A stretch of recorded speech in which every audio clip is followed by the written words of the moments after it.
Hey, hey, hey, everybody. It's your girl, Tawana, your next big move catalyst. And you know what I do? I help entrepreneurs move from idea to implementation. So, listen, guys, today has been a crazy, crazy busy day for me. I think I have probably been on video calls all day today, following up on the different projects I'm managing for clients, talking to my business besties to make sure that I'm doing the stuff that I need to do in my business to make sure that I'm moving forward. It's just been crazy. It's probably felt more like a Monday than a Thursday. The good thing is I actually love Mondays. So that means that I'm in a great mood. And since I put on this makeup today, y'all are getting a video from yours truly. So once I decided that I wanted to do a video today, I also had to sit and think about, what did I want to talk about? What did I want to share with you that I felt was valuable to help move your business forward? And so I wanted to basically talk about the things I've been doing today, which is wrapping up 2018 and preparing for 2019. Like, that has really been the goal for the day, is making sure that the projects that need to be completed before the end of the year, that we have all of those things in place and ready to move forward. And for the things that we know can wait to 2019, putting them over in their own little bucket so we know to focus on them later, right? So we're wrapping up the year, we're gearing up for the new year. And so if you haven't started to think about those things yet, that is one of the things you should be thinking about in your business right now. What do you absolutely need to accomplish to end this year where you can say it was successful? Not just successful in profits only.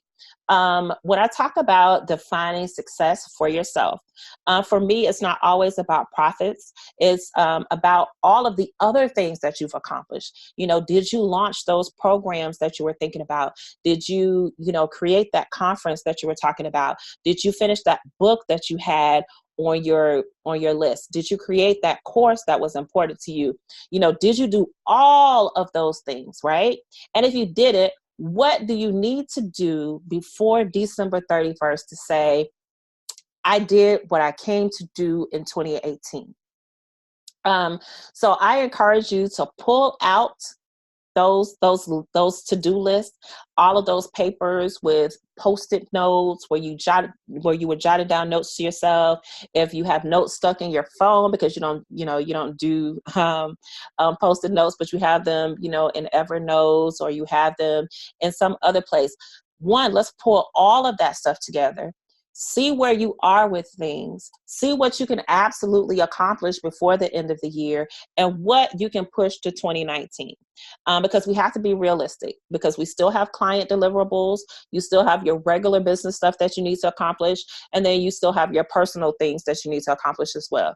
So we don't want to overwhelm ourselves, because then what'll happen is we'll just say, forget it. We'll go hide up under the covers somewhere and nothing is accomplished. December 31st will come and you'll just, feel horrible about the fact that you didn't reach your goal. So that's not what we want to do.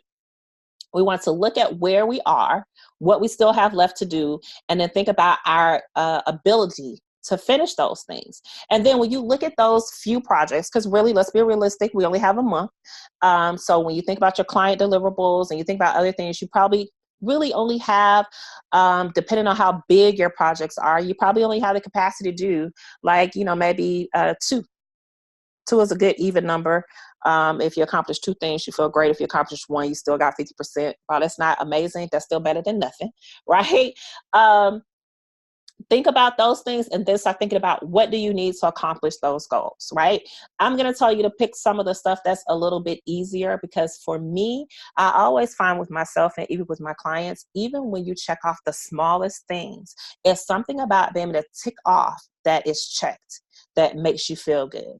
I think it must set off some endorphins in your brain or something, but it's something that you just like, I did it. When you get to take that pen and mark through it, or you check it off on your project management system, or whatever the case is, there's just a sense of satisfaction, a sense of completion that comes with that. So start with some of the smaller things and work your way up.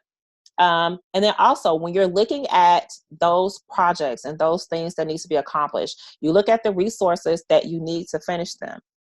Outsource when possible. Just because you can do something, it doesn't mean you should do something.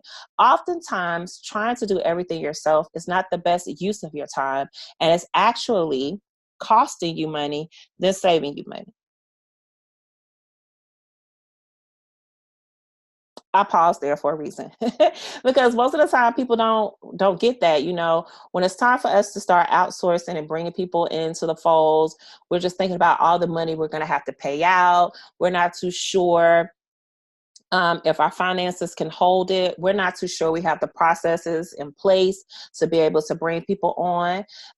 In that scenario, you are stopping your own progress.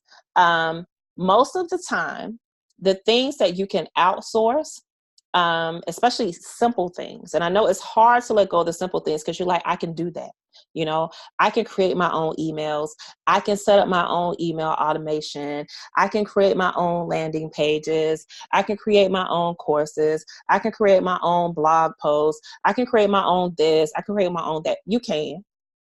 But if that is not even the reason why you went into business, if you went into business for something else, you are taking time away from your zone of genius that people pay you for to do the things that you can do, but you don't really want to do them. That's not the best use of your time. If you're charging people, hundreds or thousands of dollars for a certain block of time, and you're taking that time and doing something that's a little bit more mundane, that is not the best use of your skill set, you're wasting money.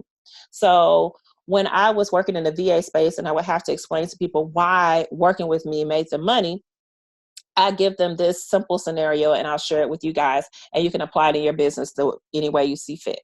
So say you are a photographer and maybe you charge $100 an hour for something, okay? But you have administrative tasks that are very mundane things, which is, sending your email blast, doing your newsletters, following up on invoices, all those things. Say you spend about 5 hours a week on managing your business, scheduling your social media posts, all that good stuff, right? That's 5 hours that you're not shooting. That means that you're losing $500 out of your business every week because you are unavailable to do the work that you went into business for.